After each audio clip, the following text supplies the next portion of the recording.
ॐ जननीं शारदां देवीं रामकृष्णं जगद्गुरुं पादपद्मे तयो श्रित्वा प्रणमामि मुहुर्मुहुः। नमः श्रीयतिराजाय विवेकानन्दसूरये सच्चित्सुखस्वरूपाय स्वामिने तापहारिणे। गुरुब्रह्मा गुरुर्विष्णुः गुरुर्देवो महेश्वरः गुरुः साक्षात् परब्रह्म तस्मै श्रीगुरवे नमः। नारदीया कलौ भक्तिः मोक्षोपायो ह्यनुत्तमम् इत्थं येनोपदिष्टं तं रामकृष्णं नमाम्यहम्।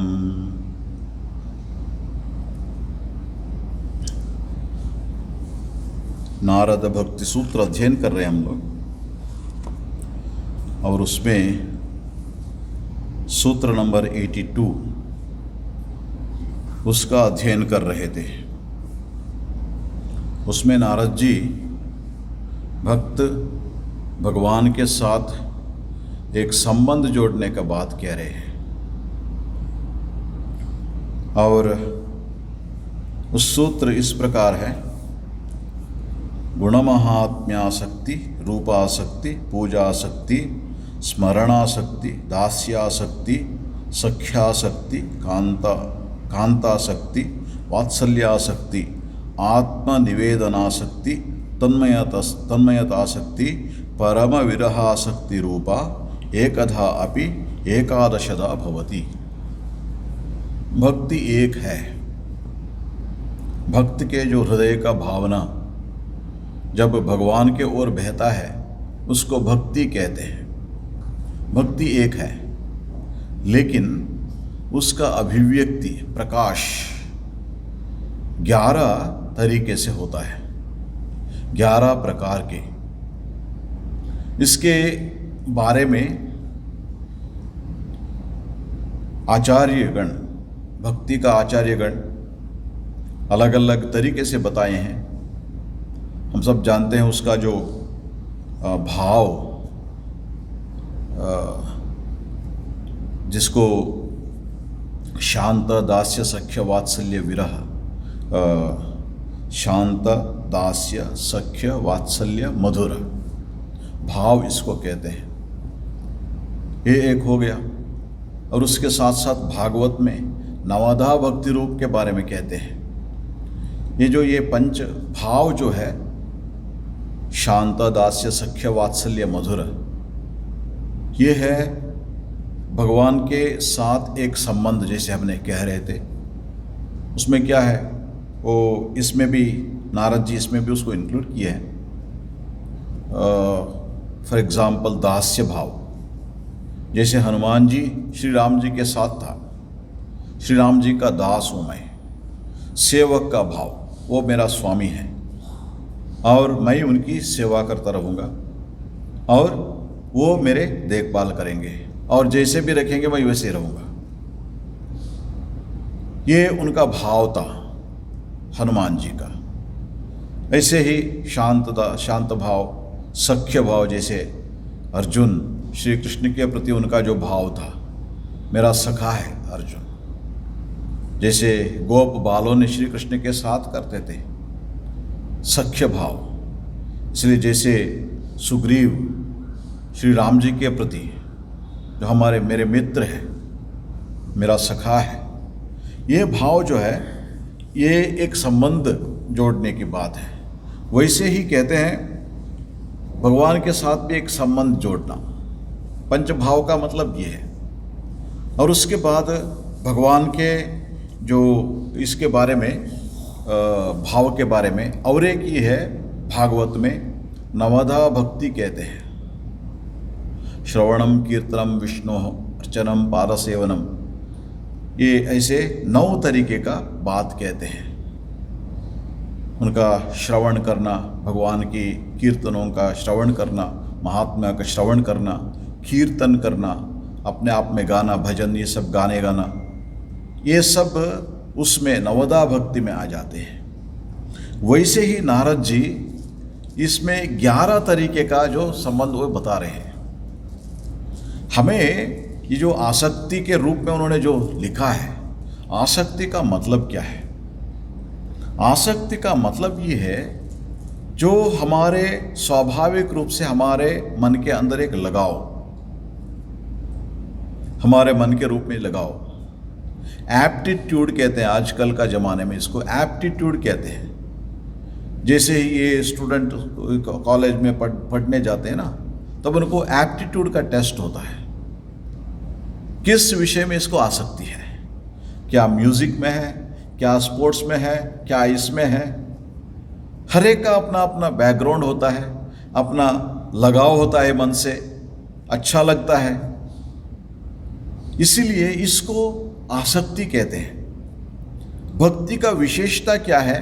ये जो स्वाभाविक रूप से मन में ये भावना जो है, इसको उपयोग करके उसको भगवान के साथ जोड़ना। इसका मतलब कि इसलिए भक्ति को श्रेष्ठ माना जाता है, भक्ति मार्ग को श्रेष्ठ इसलिए माना जाता है, मनुष्य के अंदर, साधक के अंदर स्वाभाविक रूप से रहे हुए इस भाव को, मन की भावना को और उनके आसक्ति के अनुरूप एक मार्ग को पकड़ के फिर भगवान के ओर जाना, इसलिए भक्ति को श्रेष्ठ माना जाता है। इसमें हमने पिछले इसमें उसका अर्थ क्या है वो भी हमने देखा, जैसे गुण महात्म्य आसक्ति।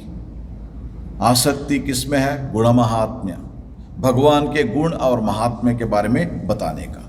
और उसमें हमने उदाहरण देखा था, जैसे वाल्मीकि श्री राम जी का गुण और महात्म्य लिखते लिखते सारा रामायण लिख दिया उन्होंने। वैसे व्यासदेव जी, उन्होंने भागवत लिख दिया, श्री कृष्ण के बारे में लिखते लिखते सारा भागवत। वो क्या है? श्री कृष्ण का गुण और महात्म्य। वैसे देखते हैं स्वामी शारदानंद जी, श्री रामकृष्ण लीला प्रसंग, उनके बारे में लिखते लिखते इतने बड़े एक ग्रंथ उन्होंने लिखा। और ये कैसे होता है? उनके मन के स्वाभाविक रूप से उनके मन से निकलता है। ये क्या करते हैं ना, पहले से एक भाव अपनाते हैं और भगवान के बारे में चिंतन करते हैं, अपने आप को भगवान के साथ जोड़ते हैं।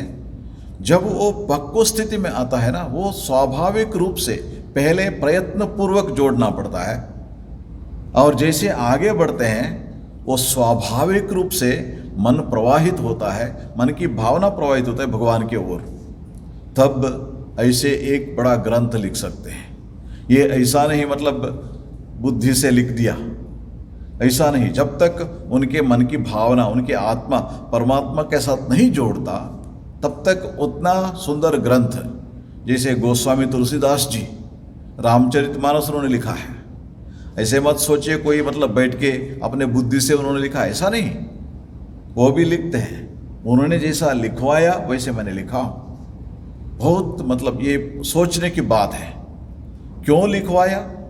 जैसे मैंने बताया, पहले पहले प्रयत्न पूर्वक हमें ये भाव अपनाना पड़ता है, और जैसे ही आगे बढ़ते हैं ये मन के तरफ से स्वाभाविक रूप से होता है।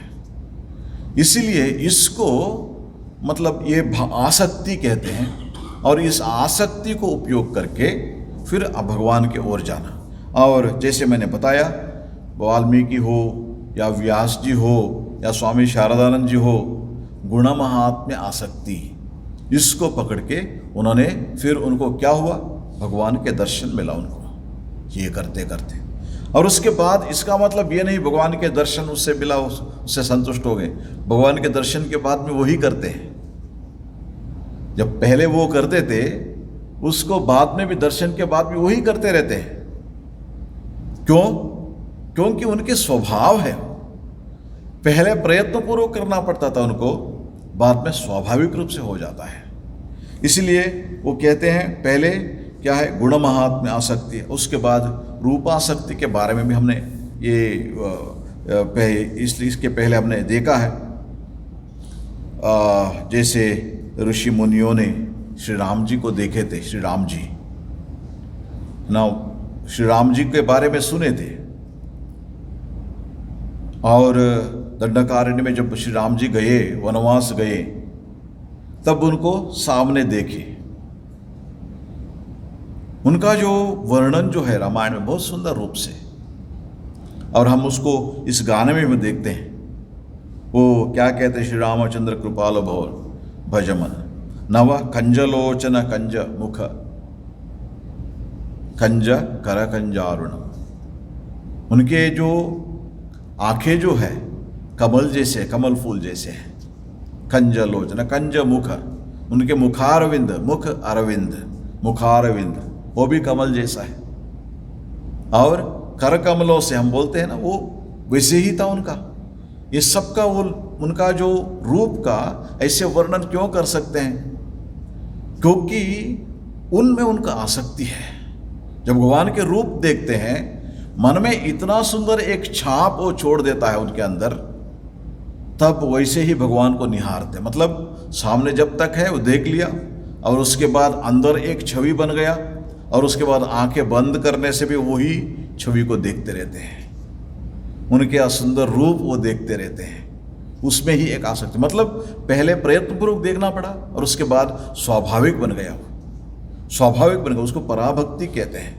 आंखें बंद करने से भी वही रूप देखते रहते हैं, निहारते रहते हैं। और उसके बाद जो हम आते हैं पूजा शक्ति, इसमें इस सिलसिला में नारद जी कहते हैं पूजा शक्ति। ये भी भगवान के साधना में एक महत्वपूर्ण ये है। इसको हम शास्त्र पुराणों में बहुत सारे उदाहरण मिलता है हमें, और उसमें उसके बारे में कहते हुए भगवान गीता में कहते हैं पूजा करने की, जो अर्चना करने की है ना, उसके बारे में कहते हुए पत्रम पुष्पम फलम तोयम यो मे भक्त्या प्रयच्छति तदहम भक्तिपरतम अष्टामी प्रयतात्मनः। भगवान की पूजा करने के लिए, फिर पूजा के बाद आते ही हम बड़े बड़े मंदिर में जाते हैं, क्या क्या सब है ना तैयार करके भगवान को निवेदन करते हैं। क्या हम कर सकते हैं अकेले में? ये बात आ जाती है। इसलिए भगवान ने गीता में बहुत सुंदर रूप से बताया, पूजा में क्या रहना चाहिए? भक्ति रहना चाहिए, भक्ति भाव रहना चाहिए। और इसलिए भगवान के कुछ भी दो, पत्रम, तुलसी पत्र, बिल्व पत्र, उसको आप निवेदन करो। पुष्पम, फूल, उसका निवेदन करो। मतलब बड़े बड़े भोग चढ़ा के भगवान को देने की क्षमता जिसमें हो देंगे, नहीं तो मतलब कुछ भी नहीं मिला, ठीक है, फूल से भगवान की पूजा होगी, आराधना होगी। फलम, फल, तोयम, और कुछ भी नहीं मिला, पानी, भगवान को पानी पिला के, है ना, ये तोयम यो में भक्त्या प्रयच्छति। लेकिन कैसे देना उसको? भक्ति से, भक्ति से। उसमें वो सेवा भाव रहना चाहिए। मैं आपकी आराधना कर रहा हूं, मैं आपकी पूजा कर रहा हूं। क्यों कर रहा हूं? क्योंकि मेरे को अच्छा लगता है, इसीलिए। मतलब मैं भगवान को फल इसलिए नहीं खिला रहा हूं, भगवान कहीं नहीं मिलेगा उनको, मिलेगा उनको जहां भी हो भगवान। मतलब वो सभी हमें वही देते हैं, हमें जो भी हमारे पास है वही नहीं दिया है, उसको हम उनको दे देते हैं। इसीलिए ये भाव क्या है? मैं भगवान को इसलिए दे रहा हूं। क्यों दे रहा हूं? क्योंकि देने में मुझे अच्छा लगता है, और वो उसको ग्रहण करे, मैं मेरे सौभाग्य मानता हूं। इसीलिए नहीं कि भगवान को ये सब है ही नहीं, है ना, कहीं नहीं मिलेगा इसलिए मैं दे रहा हूं, ऐसा नहीं।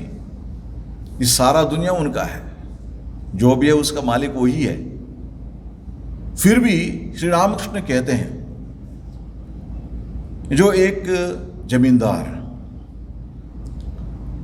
अपने जो है ना ये बगीचे देखने जाते हैं, वो बगीचे में एक माली, वो माली, उनको पता चला, मतलब मालिक आने वाले हैं, आम है ना, आम भरे हैं पेड़ में, वो उसमें सबसे ये रुचि रहने वाले एक टेस्टी आम जो है उसको निकाल के वो मतलब मालिक को देखने आते हैं। वो मतलब उसको है ना अंदर कहीं रखा है, मालिक को पता है अच्छा उनके पास कुछ है, लेकिन थोड़ा देने में थोड़ा उसको खिचखिचाहट हो रहा है। अच्छा क्या क्या लाए हो, क्या है? फिर वो ये करके देखिए ये आम का फल है, मैं आपके लिए लाया हूँ, काट के दे दूँ, खाएंगे? देखो बगीचा मालिक का है, और ये माली है वो जो काम करता है उसके है ना, जो भी है ना उसके लिए पैसा भी मिलता है, उसको महीना भी मिलता है। फिर भी मालिक को ये बात पता चलता है क्यों वो उसको लाया है।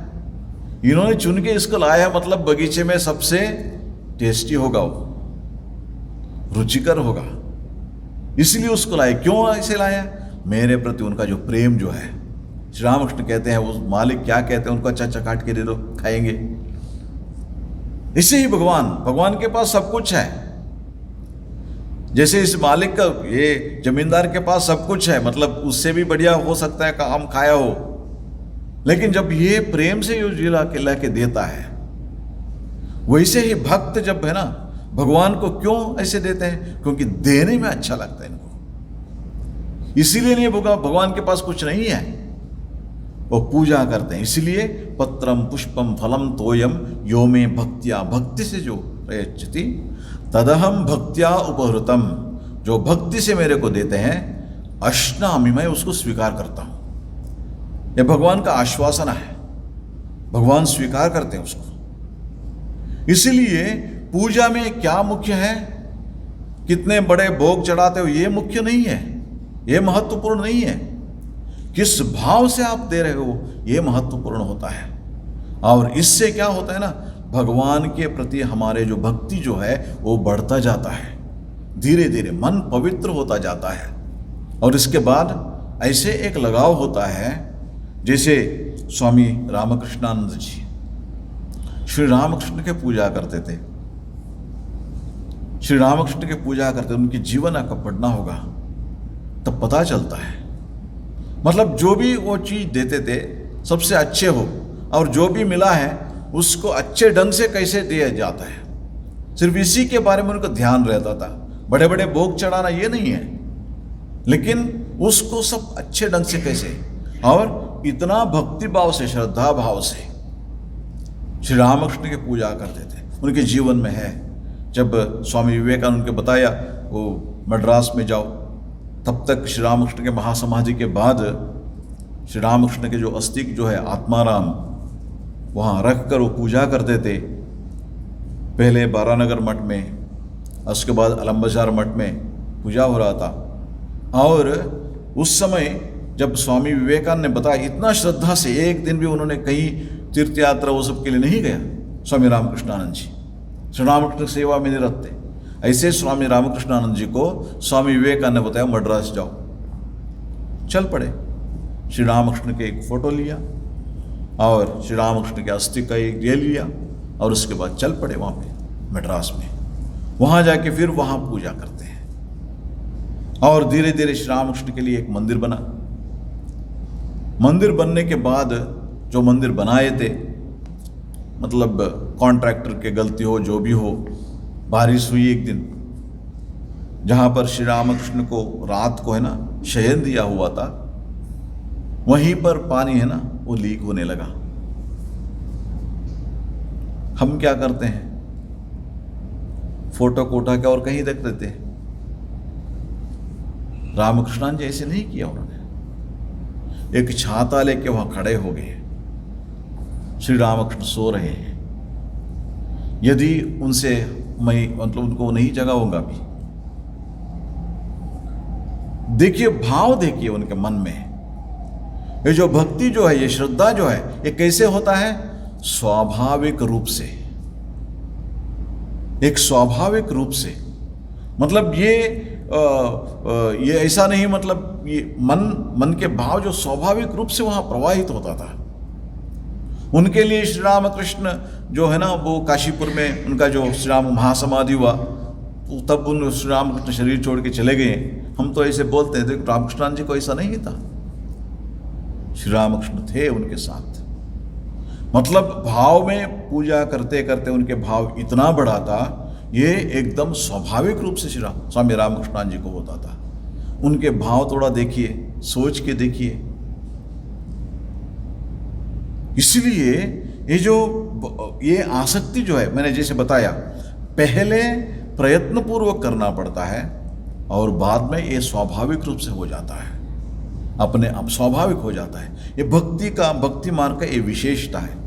जैसे मैंने आपको बताया, गौणी भक्ति, साधना भक्ति कहते हैं उसको। साधना करते करते पहले हमें प्रयत्नपूर्वक साधना करना पड़ता है, और पराभक्ति क्या है, वो ही पक्व हो जाता है, मैच्योर्स, मतलब और दूसरे कुछ नहीं है।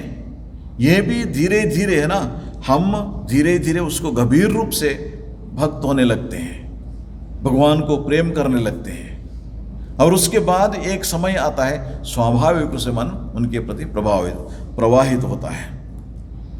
इसलिए ऐसे, इसका मतलब आप ऐसे मत समझना, मतलब रामकृष्णान जी थे और उसके पहले बहुत बड़े भक्त थे, अभी कोई नहीं, ऐसे मत सोचना। मैं अपने जीवन में एक भक्त को मैंने देखा हूँ, अभी भी है, वेणुगोपाल मंदिर में वो भगवान के पूजा करते थे। पूजा मतलब पूजा उनका ये नहीं है, उसका तो मतलब कॉलेज में प्रोफेसर थे, लेकिन रोज आके पहले पूजा करके मंदिर में और जाते थे। पूजा करने का तरीका देखने के लिए लोग आते थे। क्यों? वो जब अभिषेक करते हैं ना, भगवान को नहा रहे हैं, हमें मतलब देखने से ही समझ में आ जाता था। भोग चढ़ा रहे मतलब भगवान को खिला रहे ऐसे लगता था। और जैसे मतलब वो मंत्र जो है ना संस्कृत में है, संस्कृत में बोलते थे, उसी के साथ साथ अपने मातृभाषा में भी बोलते थे उसको। जैसे माँ कहते थे श्री रामकृष्ण को, माँ के पूजा करने का तरीका वैसा ही था। माँ कोई मंत्र नहीं बोलती थी। श्री रामकृष्ण के जो अपने पास फोटो था, जहाँ भी जाती थी माँ उसको लेके जाती थी, और उसी के साथ साथ कहीं जाना पड़ा जल्दी सुबह सुबह उठ के, और वहीं पहले श्री रामकृष्ण को भोग चढ़ाई माने, और श्री रामकृष्ण ने बताया जल्दी जल्दी उठो, आज जाना है, इसलिए थोड़ा जल्दी करो, है ना, अभी अभी खाना खाना, आपको बाद में कहाँ मिलेगा कुछ पता नहीं, इसलिए पहले खाना खा लो, तब हम निकल पड़ेंगे। कोई सुने थे? माँ ऐसे कह रही थी श्री रामकृष्ण से। इसलिए भक्त जब पूजा करने लगते हैं ना, धीरे धीरे वो स्वाभाविक हो जाता है, तब ये मंत्र है ना, ये सब उसके ये बात नहीं आती, वो महत्वपूर्ण नहीं होता। मन की भाव महत्वपूर्ण हो जाता है, भक्ति महत्वपूर्ण हो जाता है। वैसे ही पूजा में सब समय देखिए ये क्या महत्वपूर्ण है, जितना मंत्र जानते हैं उससे भी ज़्यादा मंत्र, ये सब इसीलिए एक सिस्टम इसीलिए बनाया, पहले हमें उसको अनुसरण करना पड़ता है। क्यों? भक्ति स्टिक से नहीं हुई, उसको बढ़ाने के लिए विधि भक्ति बोलते हैं उसको, वैधि भक्ति बोलते हैं, विधि पूर्वक करना। और जैसे उसको हम यदि सिंसियरली हम करते जाए, धीरे धीरे हमें कहाँ ले जाता है, जो स्वाभाविक रूप से होता है, स्वाभाविक पूजा होती है। वैसे जैसे श्री रामकृष्ण माँ काली का पूजा करते थे, इसलिए इसको क्या कहते हैं, पूजा शक्ति कहते हैं, पूजा शक्ति। उसके बाद है स्मरणाशक्ति। स्मरणाशक्ति के बारे में भी देवर्षि नारद हमें यहां कह रहे हैं, स्मरण में, भगवान के स्मरण में आसक्ति होना, ये आध्यात्मिक जीवन के लिए बहुत महत्वपूर्ण है। बहुत सारे लोग, हम भी सब मतलब आप बीच बीच में बोलते रहते हैं इसके बारे में, स्मरण करो, उनके स्मरण करो, उनके स्मरण करो। स्मरण करने का मतलब क्या है? स्मरण करना मतलब याद करना भगवान को, अपने मन ही मन याद करना। इसको कैसे करेंगे? स्मरणाशक्ति में। और उससे क्या होता है? एक इसके बारे में एक श्लोक है, वो कहते हैं, हरिर हरति पापानि दुष्टचित्तैरपि स्मृतः अनिच्छयापि संस्पृष्टो दह्यत्येव हि पावकः। जब भगवान के नाम लेते हैं, हरि हरति पापानि, भगवान के नाम क्या करते हैं ना, हमारे जो पाप राशि जो है उसको जला देता है। कैसे जला जाता है? वो मतलब देखिए, स्मरण करते हैं ना, कभी कभी बहुत सारे लोग ऐसे कहते हैं मन लगन नहीं हो रहा है, ये हो रहा है, फिर भी मतलब कोशिश तो करना चाहिए। बहुत सारे लोग कहते हैं मन इधर उधर भटकता है, क्या करें, कोशिश तो करना चाहिए। और इस श्लोक में ये कहते हैं, देखो स्मरण करने से ये पाप नाश होगा ही। कैसे होगा? वो कहते हैं अनिच्छयापि संस्पृष्टो दह्यत्येव ही पावकः। जब अग्नि जो है, अग्नि में आपको पता नहीं, मतलब वहां आग है, बिना जाने अनजाने में आप उसको स्पर्श करने से भी वो जला, आपको हाथ जला देता है। क्या आप जानते नहीं इसलिए नहीं जला देता है? आग तो आग है, वो जला देता है हाथ को।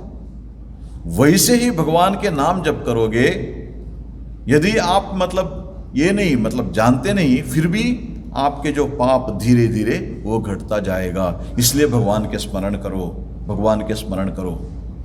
ये बहुत जरूरी है, स्मरण करना भक्त के लिए बहुत जरूरी होता है। क्योंकि ये सब जितना भी है ना, जो आसक्ति जो है, उसके पीछे ये स्मरण नहीं हुआ, मतलब मन के लगाव नहीं हुआ। स्मरण कहां से होता है? मन से। मन से लगाव नहीं हुआ, तब भक्ति बढ़ने का ना संभावना बहुत कम हो जाता है। इसीलिए वो कहते हैं इसका करने का तरीका क्या है? भगवान के स्मरण करने पर 3 तरीके से भगवान के स्मरण होता है। एक, भगवान के स्वरूप, उनका स्वरूप जो है, हम एक रूप के बारे में, रूप चिंतन के बारे में हमने बताया रूपासक्ति में, लेकिन स्वरूप मतलब क्या है? उनका जो तत्व जो है भगवान का, उसका चिंतन। जैसे सच्चिदानंद स्वरूप बोलते हैं भगवान को। भगवान कौन है? सत चित आनंद स्वरूप। सत मतलब क्या है, चित मतलब क्या है, आनंद मतलब क्या है। और ये भगवान के, जो जिस भगवान के हम आराधना करते हैं, हमारे इष्ट देव है, उनका स्वरूप ये कैसा है, इसके बारे में चिंतन करना, इसको स्वरूप चिंतन बोलते हैं। इसलिए जब जप करते हैं ना, जप करते समय क्या करना चाहिए? पतंजलि महर्षि बताते हैं उसको, तज्जपा तदर्थ भावनम। जब भगवान के जप करोगे, वो जप, नाम जप जब करते हो ना, वो नाम का एक अपना अर्थ होता है। It denotes something. जो नाम गुरु ने आपको दिया है, वो एक सूचित करता है। उसको याद करते करते जप करना, तज्जप तदर्थ भावनम। इसको स्वरूप चिंतन कहते हैं। स्वरूप चिंतन कहते हैं मतलब गुरु दिया हुआ मंत्र जो है, उसके पीछे का अर्थ है ना, उसको ये करते मन ही मन जब रिपीट करोगे, वो स्वरूप चिंतन होगा, भगवान के स्वरूप चिंतन होगा। और उसके बाद भगवान के रूप स्मरण, यह तो हमने देखा है पहले ही, रूपासक्ति में आ गया वो। और उसके बाद नाम स्मरण, भगवान के नाम जो है उसको स्मरण करना, भगवान का नाम स्मरण करना। नाम मतलब जो गुरु ने दिया है उस नाम, उसको याद। क्योंकि पहले पहले क्या होता है ना, हमें भगवान के नाम करते हुए उसी के साथ साथ उनका स्वरूप चिंतन करना मुश्किल होता है। इसलिए प्रारंभ दशा में नाम स्मरण ही चलता रहता है और धीरे धीरे उसको स्वरूप के साथ जोड़ना पड़ता है। प्रैक्टिस करते, अभ्यास करते करते ये संभव होता है। इसलिए नाम स्मरण वो भी मुख्य है। नाम ही आप रिपीट करते, जो उसको जप कहते हैं ना, उसको जप करना जो कहते हैं ना, जाप करना, वो जो है नाम स्मरण हुआ। और उसके साथ और एक है जिसको लीला स्मरण बोलते हैं, भगवान की लीला। जैसे श्री कृष्ण के भक्त हैं, श्री कृष्ण के भक्त जब उनके जो बाल्य लीला के बारे में, जैसे नंद गोकुल में जैसे श्री कृष्ण लीला की, यशोदा मैया के साथ, गोप बालों के साथ उन्होंने जो लीला की, उन्होंने वो सब जब स्मरण करते रहते, उसको लीला चिंतन कहते हैं, लीला स्मरण कहते हैं। मन ही मन है ना, उसको स्मरण करते रहना, उससे क्या होता है? उससे उनके प्रति हमारे प्रेम जो है बढ़ता जाता है, हमारे प्रेम जो है ना बढ़ता जाता है। देखिए, भक्ति में इतने अलग अलग तरीके का ये है, सौलभ्य है ना। अलग अलग तरीके से हम भक्ति भगवान की कर सकते हैं। जिसका जो अच्छा लगता है वो उसको वो अनुसरण कर सकते हैं। इसलिए ये लीला चिंतन, लीला स्मरण जो है, ये भी भक्ति जीवन में बहुत महत्वपूर्ण एक है। सभी को अच्छा नहीं लगता होगा, लेकिन जिसको अच्छा लगता है उसको पकड़ के करें। जैसे श्री रामकृष्ण के भक्त हैं, श्री रामकृष्ण लीला प्रसंग पढ़िए। जब भक्तों के घर में श्री रामकृष्ण जाते थे, कैसे उनके प्रति श्री रामकृष्ण अपने प्रेम जताते थे श्री रामकृष्ण, और उसका दर्शित करते थे श्री रामकृष्ण। जैसे गए हैं वो इसके पास, गिरीश के पास, एक दिन गुस्सा हो गया। गिरीश ने बताया श्री रामकृष्ण को, क्यों आप मेरे बेटे हो के जन्म लीजिए। श्री रामकृष्ण कहते हैं, मैं क्यों तुम्हारे बेटे हो के आऊँगा।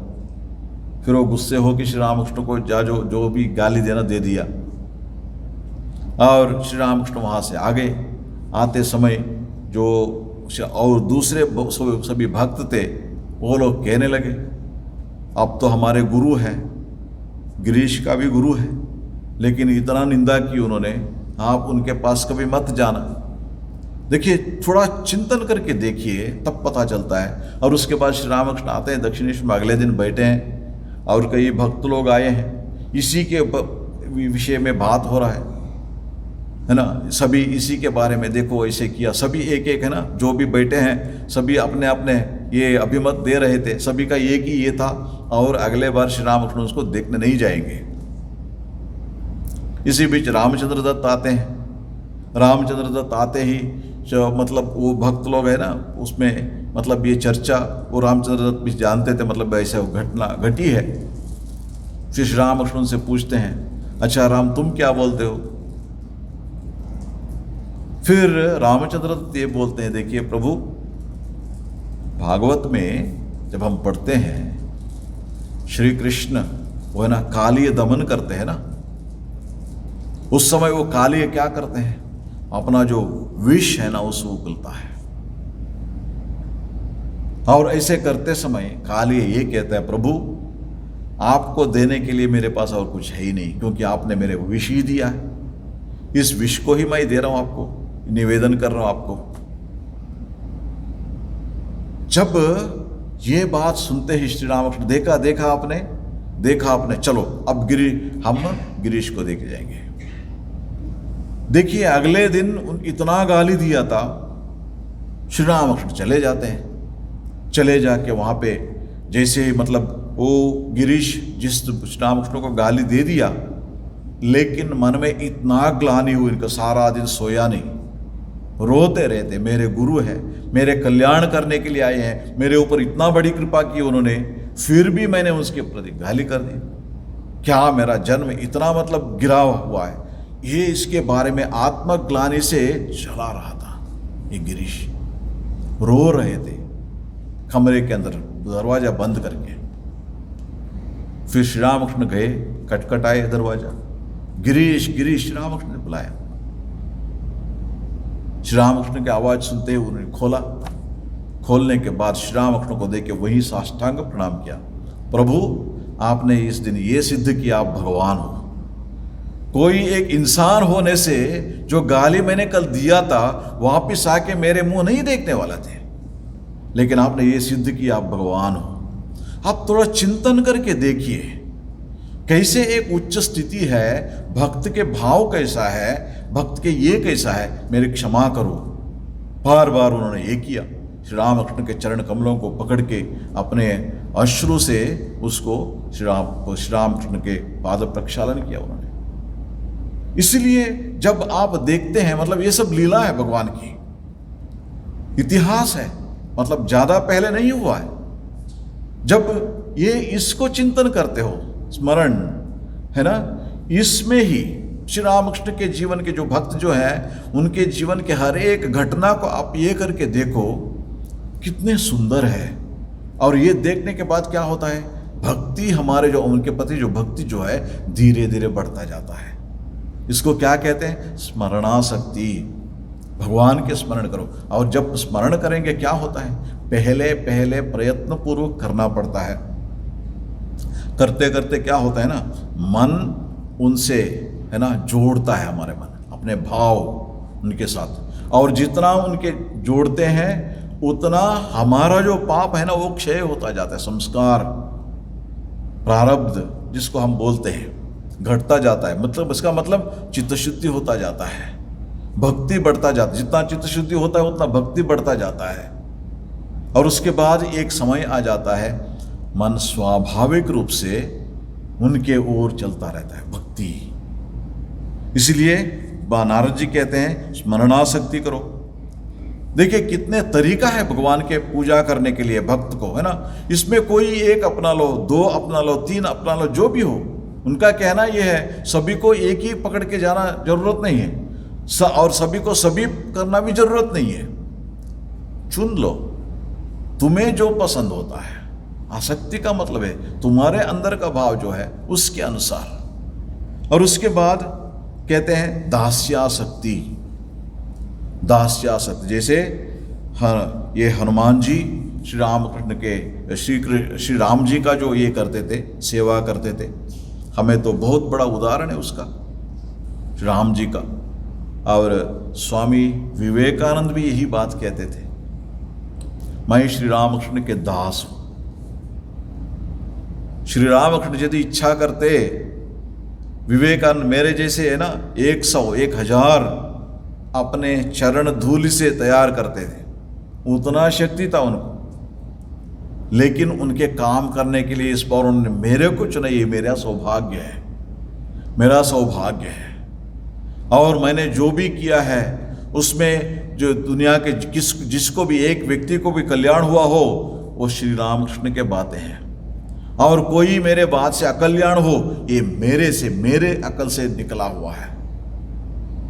मतलब उनका कहना यह था श्री रामकृष्ण के जो भी ये था वो सभी के कल्याण के लिए था, अकल्याण के लिए कभी नहीं था श्री रामकृष्ण के।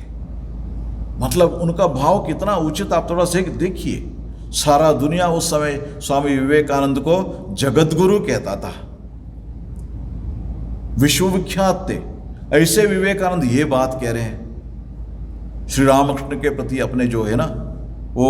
और एक इसमें वो कहते हैं हम पर्वत को भी ये कर देते हैं, समुंदर को हम पी लेते हैं। हम कौन जानते हो, श्री रामकृष्ण के दास हैं, श्री रामकृष्ण के दास हैं। यह स्वामी विवेकानंद के भाव थे।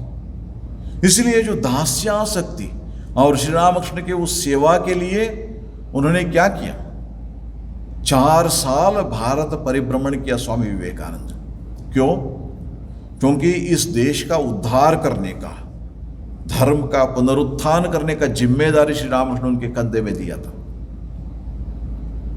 और जिस देश का उद्धार करना मतलब क्या है, जागरण करना मतलब क्या है, पहले उसको जानना होगा। कैसे जानेंगे? आजकल कोई एक चीज के बारे में, कोई प्रदेश के बारे में जानना हो तो हम क्या करते हैं, गूगल में जाके टाइप करते थे, हो गया, आपको मिल गया समाचार। नहीं तो किसी का किताब पढ़ लें। लेकिन स्वामी विवेकानंद वो he wanted to know first hand, अपने आप देखना चाहते थे। इसलिए सारा भारत का परिभ्रमण किया उन्होंने। क्योंकि एक डॉक्टर के पास जब जाओगे ना, आप मेडिकल स्टोर में जाओगे, सर दर्द है, वो क्या करते हैं ना, वो पैरासीटामोल दे देते हैं आपको। लेकिन आप जब एक डॉक्टर के पास जाओगे, पहले आपको ना ये करो, जिह्वा निकालो, और उसके बाद पल्स चेक करते हैं, आपका सब कुछ ये कर, टेम्परेचर चेक करते हैं। ये सब करने के बाद आपको ये देते हैं। क्यों? क्योंकि वो हेडेक क्यों हुआ इसका मूल में जाना चाहते हैं। हम कैसे मेडिकल स्टोर में बैठते हैं ना, वो है अच्छा सर दर्द है, वो एक पैरासीटामोल दे दिया, हो गया, उनका काम हो गया। क्योंकि वो मूल में नहीं जाना चाहता। लेकिन स्वामी विवेकानंद कैसे थे? सच्चे वैद्य, सच्चे डॉक्टर। पहले he wanted to diagnose what ails India. इसलिए 4 साल भारत का परिभ्रमण किया। उनका पास कोई पैसा नहीं था, कोई टिकट दे दिया, ट्रेन में कुछ समय के लिए गया, नहीं तो पैदल में ही वो स्वामी विवेकानंद परिभ्रमण किया। किसके घर में खाना मिलेगा, दोपहर कहाँ खाना मिलेगा, रात को कहाँ सोएंगे, कोई गारंटी नहीं था। ऐसे 4 साल। उसके बाद फिर अमेरिका गए, यूरोप और अमेरिका। वहाँ पे भी कौन थे स्वामी विवेकानंद के लिए सहाय करने के लिए? कोई नहीं। श्री रामकृष्ण के ऊपर भरोसा करके वो गए, और उसके बाद उनके आप वो जीवन पढ़िए तब पता चलता है कितना समस्याओं को सामना करना पड़ा स्वामी विवेकानंद। लगभग ये हो गया था, जिसके लिए गए थे चिकागो धर्म महासभा में भाषण देने के लिए प्रतिनिधि के रूप में, लेकिन वो छूटने वाला ही था। लेकिन आखिरकार साध के स्वामी विवेकानंद जो भी करना था वो करके आए। कितना कष्ट करना, ये सब किसके लिए था? श्री रामकृष्ण की सेवा। और उसके बाद ये रामकृष्ण मिशन का स्थापना की उन्होंने। स्थापना करने के बाद ये जो उनके जो सन्यासी हैं, हम लोगों को उन्होंने क्या संदेश दिया? उन्होंने स्वामी विवेकानंद ये बात बताया, देखो ये रामकृष्ण मिशन जो है श्री रामकृष्ण के भौतिक शरीर है, उनका शरीर है। इसलिए जो भी सेवा करोगे यहां पे वो श्री रामकृष्ण की सेवा है, दास्य भक्ति उनकी सेवा है श्री रामकृष्ण के। और यदि तुम इसका कुछ हानि पहुंचाओगे वो श्री रामकृष्ण के हावजी पहुंचो, ऐसा ही होता है। इसलिए खबरदार, सतर्क रहो सब समय, सेवा में कोई त्रुटि ना हो, ठीक ढंग से सेवा हो। और सिर्फ वही नहीं, याद रखो जो भी सेवा कर रहे हो वो श्री रामकृष्ण की सेवा है। इसलिए ये भाव जो है ना, दास्य भाव जो है, इससे क्या होता है ना, इससे भी वैसा ही है। पहले पहले प्रयत्न पूर्वक करना पड़ता है और धीरे धीरे ये स्वाभाविक बन जाता है, ये स्वाभाविक बन जाता है। एक वाराणसी में हमारे एक सेवाश्रम है, वहाँ पर एक स्वामी जी थे बहुत साल पहले। वहाँ पे उन्होंने ये ड्रेसिंग है ना, उसमें उनके मतलब ट्रेनिंग हुआ था। ड्रेसिंग करते थे, वुंड जो होता था ना उसका ड्रेसिंग करते थे महाराज। और कई साल, लगभग 30-40 साल वही करते थे, सिर्फ वहां जो भी पेशेंट्स आते थे उनका ड्रेसिंग करना। और पहले पहले ये होता था, और बाद में क्या हुआ उनको, वो श्री रामकृष्ण की सेवा। बाद में आखिरी जीवन में उनका मतलब चल भी नहीं सकते थे, फिर भी कि कोई उसको लेके आके वहाँ उठा के वहाँ बिठा देते थे, और ड्रेसिंग रूम में वहाँ बैठ के रोज सुबह जाना, 4-5 घंटा वहाँ बैठ के जितना पेशेंट्स आते हैं उनका ड्रेसिंग करना, ये करना। क्यों?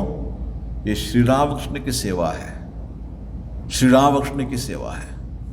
बहुत सुंदर था उनका जो मरण भी, जब शरीर छोड़ के चले गए इतना आनंद से।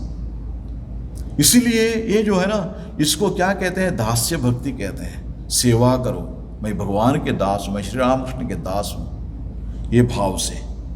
और उसके बाद ये एक है ना, कुलशेखर आळवार थे, दक्षिण भारत में राजा थे, संत भी थे। उन्होंने एक ये लिखा है मुकुंद माला।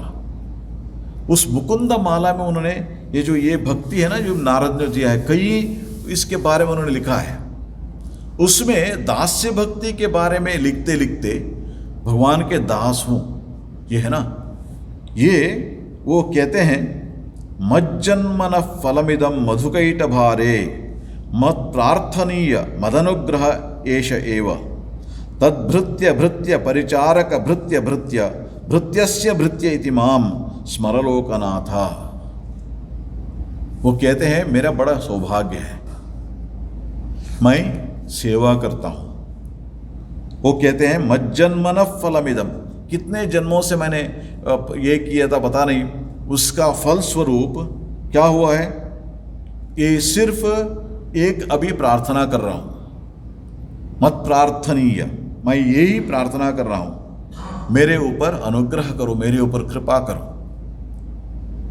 और जब ये समय आएगा सिर्फ मेरे को याद करना।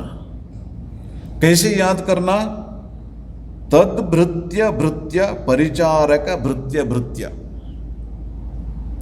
तद भृत्य मतलब भगवान के सेवक, और उसके सेवक भृत्य, और उसका परिचारक, और उसका सेवक, उसका सेवक।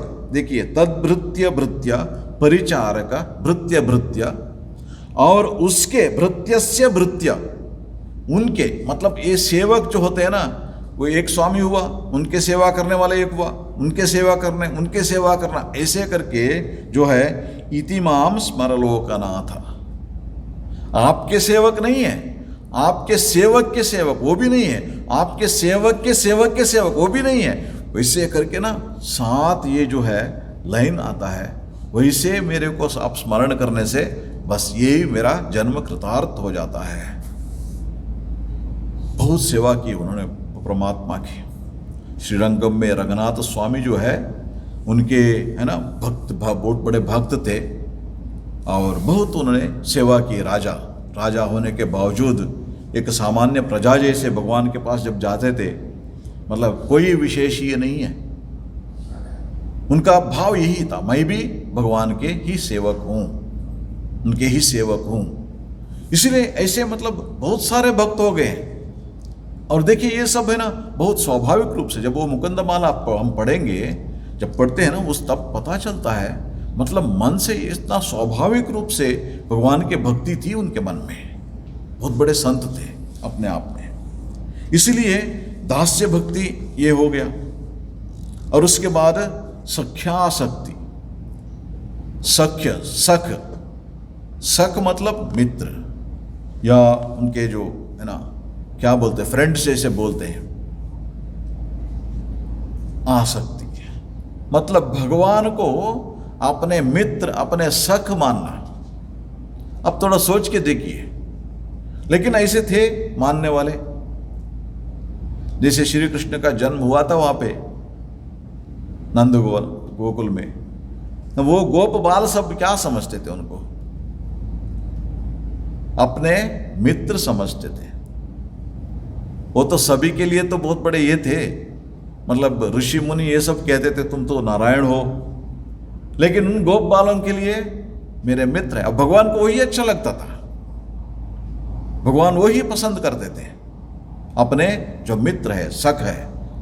इसलिए वो लोग उनके साथ ऐसे व्यवहार करते थे। कोई एक फल मिल गया, सभी है ना वो एक कुछ खा के दूसरों को देता है, वही झूठा श्री कृष्ण भी खाते थे। उनको ऐसा नहीं मतलब वो श्री कृष्ण बोल रहे ये भगवान है उसको ये झूठा नहीं देना, ऐसा भाव ये नहीं था।